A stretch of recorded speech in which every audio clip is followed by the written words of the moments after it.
Hello friends, मेरा नाम राकेश वर्मा और मेरे यूट्यूब चैनल पे आपका स्वागत है।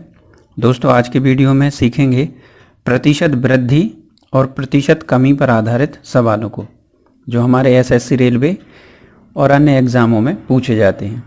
तो यहाँ पर हम 3 प्रकार से क्वेश्चन करेंगे, जो 3 प्रकार से प्रतिशत वृद्धि और प्रतिशत कमी में पूछे जाते हैं। और उन तीनों प्रकार के सवालों में दोस्तों इन दोनों फॉर्मूलों का यूज़ करना है, क्योंकि इन दोनों से इन 3 प्रकार के सवाल हल होंगे। जब भी हमें प्रतिशत वृद्धि निकालनी है तो हमें ये वाला फॉर्मूला याद रखना है, संख्याओं का अंतर गुणित 100 बटे छोटी संख्या। जब वृद्धि निकालेंगे तो नीचे आएगी छोटी संख्या। दूसरा है प्रतिशत कमी। जब प्रतिशत कमी निकालनी है तो संख्याओं का अंतर गुणित 100 और बटे जब कमी निकालनी है तो नीचे बड़ी संख्या आएगी। जब हम सवालों को करेंगे तो आप समझ जाएंगे। तो यहाँ देखिए, पहला सवाल लेते हैं कि किसी व्यक्ति की आय 5 रुपये से बढ़कर 7.5 रुपये हो जाती है तो आय में वृद्धि निकालना है हमें। क्या होगी? 7 सही 1/2, ये 7.5 हुआ। 5 से 7.5 आप यहाँ निकालेंगे तो भी वही आएगा। जब हमें प्रतिशत वृद्धि निकालनी है तो हम यहाँ देखिए प्रतिशत वृद्धि का फॉर्मूला लगाएंगे, अंतर गुणित 100 बटे छोटी संख्या। तो यहाँ देखिए हम यही लगाएंगे, वृद्धि निकालनी है क्योंकि इन दोनों का अंतर आ जाएगा। आप इसको हल कर सकते हैं, 7.5 आ जाएगा। 7 सही 1/2 है तो इसको हल करेंगे तो क्या होगा?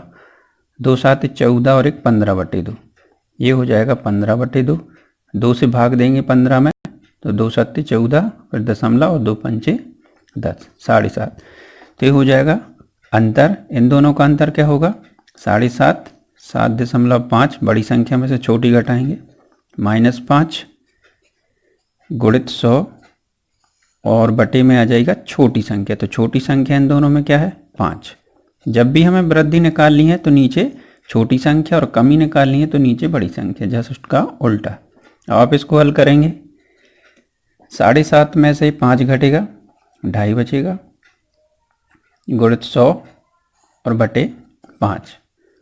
अब आप 5 से काट सकते हैं इसको, 5 दूनी 10, ये 20 बार कट गया। जब 2 का गुणा 2.5 में होगा तो ये सीधा अपन गुणा करेंगे तो 25 दूनी हो जाएगा 50 और 1 शून्य ये, और 1 अंक बाद दशमलव, ये रहा 50।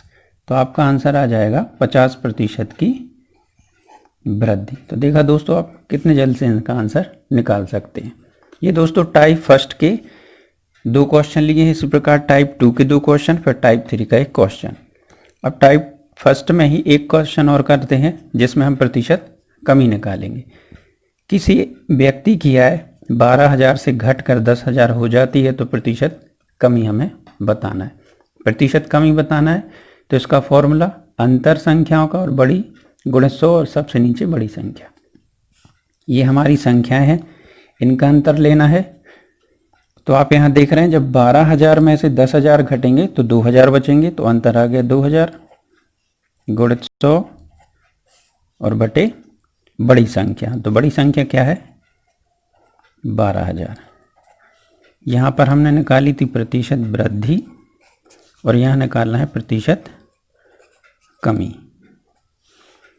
ये देखिए 3 शून्य से ये 3 शून्य कट जाएंगे, 2 से कट जाएगा 6 बार, और ये 2 से कटेगा 3 और ये 50 बार। तो यहाँ क्या हो गया? 50/3 हमें यहाँ मिल गया। अब आप जब 50/3 को डायरेक्ट भी लिख सकते हैं 50/3 प्रतिशत, या इसको हल करके लिखेंगे। जब इसमें भाग देंगे तो ये हो जाएगा 16 सही 2/3 प्रतिशत। तो ये हो जाएगा आपका आंसर 16 सही 2/3। किस तरीके से आप जानते हैं, यहाँ पे भाग करके देख लें। 3 का भाग देंगे तो क्या आएगा? 3 एकम 3, 1 बार जाएगा, 5 में से 3 गए, 2 बचे, 1 शून्य आ जाएगा, फिर हो जाएगा 3 5 15, 3 18 हो जाएगा, 18 और 2 20। आप इसको इस तरीके से लिख सकते हैं कि 16 ये रहा, 16 सही 2 शेष और भागफल। आप देखेंगे 16 3 48 और 2 50/3। इस तरीके से आपका 16 सही 2/3 प्रतिशत की कमी। अगला एक और सवाल करते हैं टाइप 2। ये टाइप 2 है। टाइप फर्स्ट के 2 हो गए। टाइप 2 में देखिए किस तरीके से सवाल आता है। यदि ए की आय बी से 60% कम हो तो बी की आय से कितने प्रतिशत अधिक है। यहाँ पे हमें बताया गया है कि ए की आय है जो बी से 60% कम है और बी की बी से, तो बी की आय यहाँ बताई नहीं गई है। तो यहाँ हम इन सवालों को हल करने के लिए मान के चलते हैं कि बी की आय 100 है, 100 मान के चलेंगे। यहाँ मान लेते हैं हम कि बी की आय 100 है और यहाँ बताया गया है कि जो ए की आय है बी से 60% कम है। बी की आय 100 है और ए की इससे 60% कम है। जब हम 100 में से 60% कम करेंगे, मतलब 60 कम करेंगे, तो कितना बचेगा 40। तो 60 कम करेंगे तो ए का मतलब हुआ कि ए के पास 40 है। हमें यहाँ पे देखिए 2 संख्याएं मिल गई हैं। अब हम इनसे प्रतिशत अधिक निकालना है, अर्थात प्रतिशत वृद्धि निकालना है। तो आप निकाल सकते हैं। हमें दोनों संख्या मिल चुकी हैं। वृद्धि निकालना हो तो पहले अंतर लेते हैं। 100 और 40 का अंतर कितना हो जाएगा 60। 100 में से 40 घटेगा 60 आएगा, गुणे 100 और बटे जब वृद्धि निकालते हैं तो नीचे आती है छोटी संख्या, तो छोटी संख्या है 40। आप इसको हल करेंगे तो क्या मिलेगा, 1 शून्य से 1 शून्य कट गया, 2 दूनी हुआ 4 और 2 पंचे हुआ 10, फिर 2 एकम 2 और 2 तिया 6, मतलब 30 बार। अब यहाँ हो जाएगा 30 गुणित 5, 5 तिरी होता है 15, मतलब 150% अधिक है। ये आपका आंसर होगा। इसी प्रकार का एक और सवाल करते हैं टाइप 2 में ही। राम की लंबाई मोहन से 20% अधिक है तो मोहन की लंबाई राम से कितने प्रतिशत कम होगी। राम की लंबाई मोहन से 20% अधिक है, मतलब यहाँ मोहन की नहीं दी है तो हम मोहन की मान लेते हैं 100 इसकी लंबाई है और राम की लंबाई क्या है मोहन से 20% अधिक है, मतलब 100 से 20 ज़्यादा है तो ये हो जाएगा 120। कम होती तो 80 हो जाती, ज़्यादा है 20 तो 120 हो गई। हमें यहाँ पे देखिए 2 संख्या मिल गई है। अब हम यहाँ पे प्रतिशत कमी निकाल सकते हैं। इसका प्रतिशत कमी का फॉर्मूला क्या है, सबसे पहले दोनों संख्याओं का अंतर, तो 100 और 120 का अंतर आ जाएगा 20, गुणे 100 हो जाएगा और बटे जब कमी निकालते हैं तो नीचे बड़ी संख्या आती है, तो बड़ी संख्या है 100 और 120 में 120। ये 100 कट गया, 2 से 6 बार कट जाएगा, 2 शिंग 12 और ये 10 बार, फिर 2 से कटेगा 2 तिया 6 और 2 पंचे 10, तो यहाँ हमें मिल गया 10 पंचे 50 बटे 3। अभी हम 50 बटे 3 के ऊपर हल कर चुके हैं, तो इसका मतलब हुआ 16 सही 2 बटे 3% कम होगी इसकी लंबाई। अब टाइप 3 टाइप का क्वेश्चन करते हैं। एक तीसरा टाइप है, 2 संख्याओं किसी तीसरी संख्या, कोई 2 संख्याएं हैं, वह तीसरी संख्या से 20% कम तथा 60% अधिक हैं तो पहली संख्या दूसरी संख्या से कितने प्रतिशत अधिक या कम है। अधिक है या कम है हमें ये बताना है। हम मान लेते हैं, यहाँ पर ही मान के चलेंगे कि कोई तीसरी संख्या 100 है। इस तीसरी संख्या से 2 संख्याएं, तो ये 2 संख्याएं मतलब पहली और दूसरी, तीसरी हमने 100 मान ली है। तो कोई जो मानते हैं, कोई जो पहली संख्या है वह तीसरी संख्या से पहले 20% कम है।